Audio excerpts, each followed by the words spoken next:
بسم اللہ الرحمن الرحیم۔ شروع اللہ کے نام سے جو نہایت مہربان اور رحم والا ہے۔ السلام علیکم۔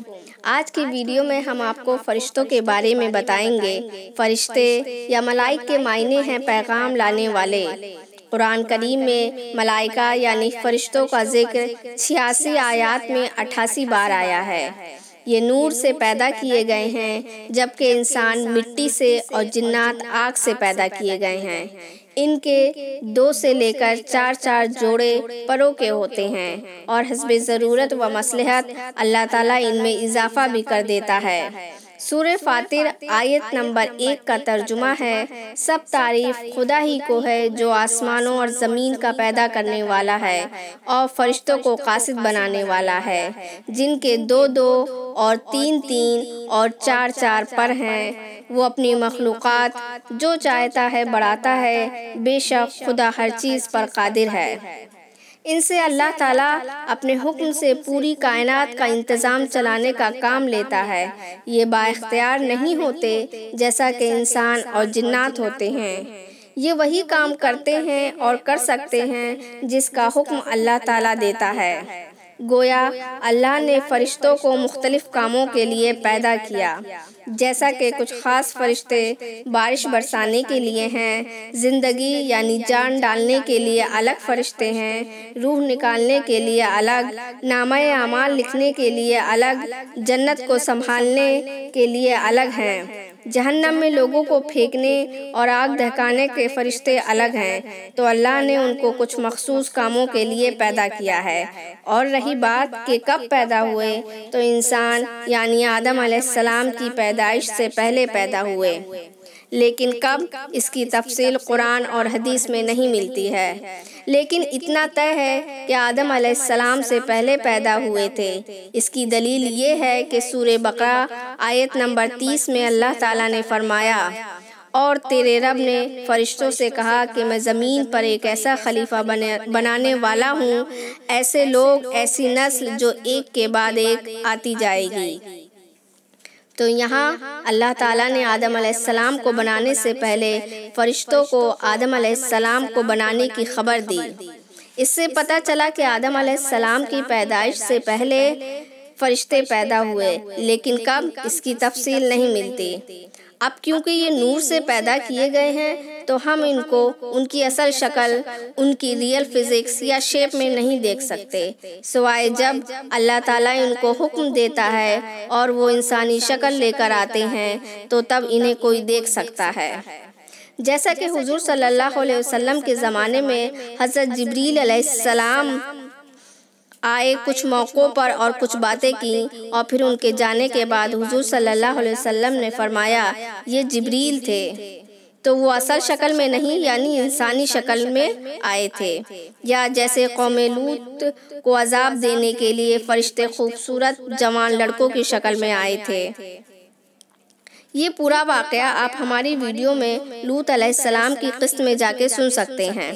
اس امت میں سے حضرت محمد صلی اللہ علیہ وسلم ایسے شخص ہیں جنہوں نے فرشتوں کو حقیقت یعنی ان کی اصل شکل میں دیکھا ہے۔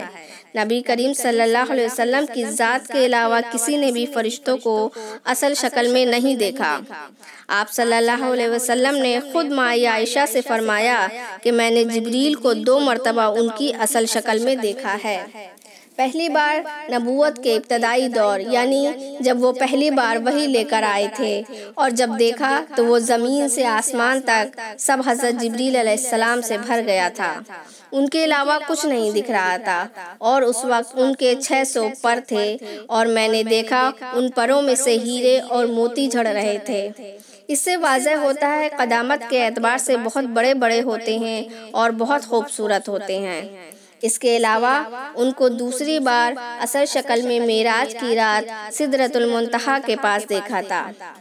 ابو داؤد کی روایت ہے، جابر بن عبداللہ رضی اللہ عنہ فرماتے ہیں، نبی کریم محمد صلی اللہ علیہ وسلم نے فرمایا، جب میں معراج گیا، عرش کو اٹھانے والے جو 8 فرشتے ہیں ان میں سے ایک فرشتے سے مجھے بات کرنے کی اجازت ملی، اور جب میں نے اس فرشتے کو دیکھا تو اس فرشتے کی کان کی لو سے کندھے تک کا فاصلہ ایک پرندے کے اڑنے کے 700 سال کے برابر تھا۔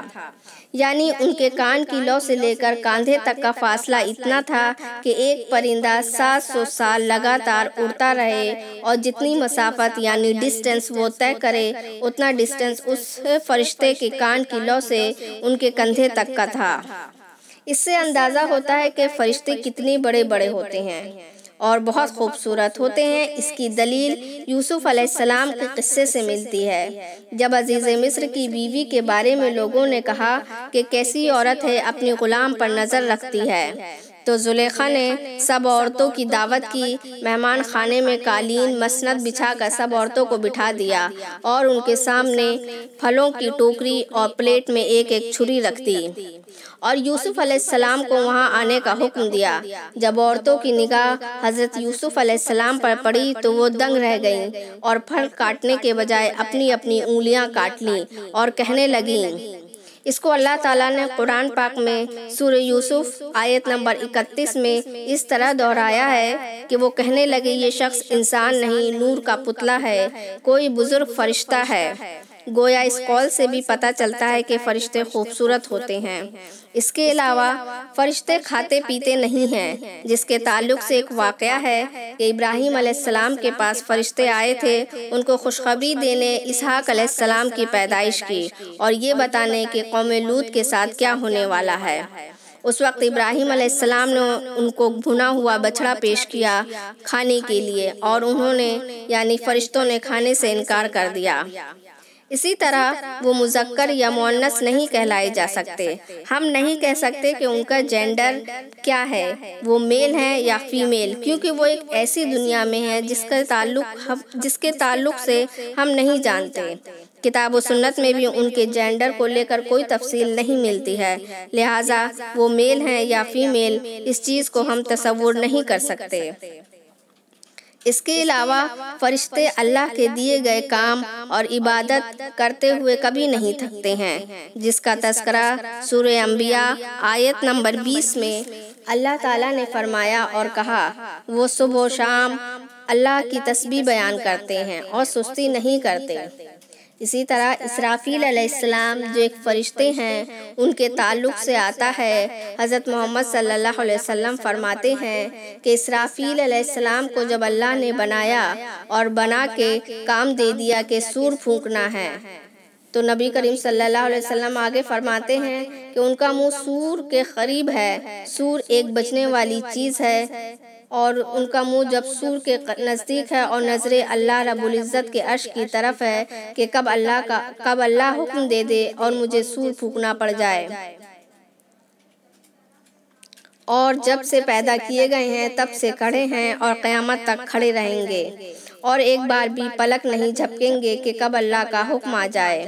تو اللہ نے جو کام دیا ہے اسے کرتے نہ کبھی تھکتے ہیں، نہ کبھی قسم کی نافرمانی کرتے ہیں۔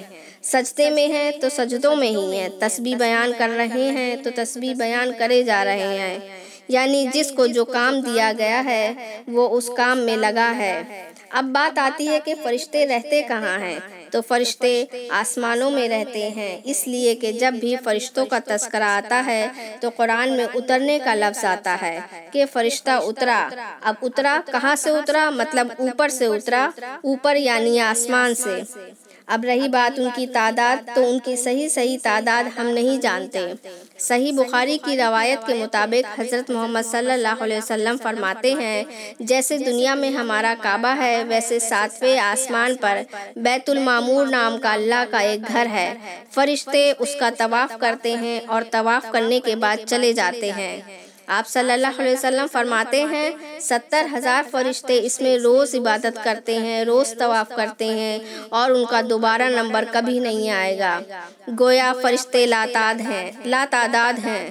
اس کے علاوہ ان میں سے کچھ فرشتوں کے نام مشہور و معروف ہیں، جیسے جبریل علیہ السلام، میکائیل علیہ السلام، عزرائیل علیہ السلام، اسرافیل علیہ السلام، مالک جو جہنم کا دروغہ ہے، رضوان جو جنت کا دروغہ ہے، منکر نکیر جو قبر میں سوال کرنے آتے ہیں، یہ مشہور معروف نام فرشتوں کے ہیں۔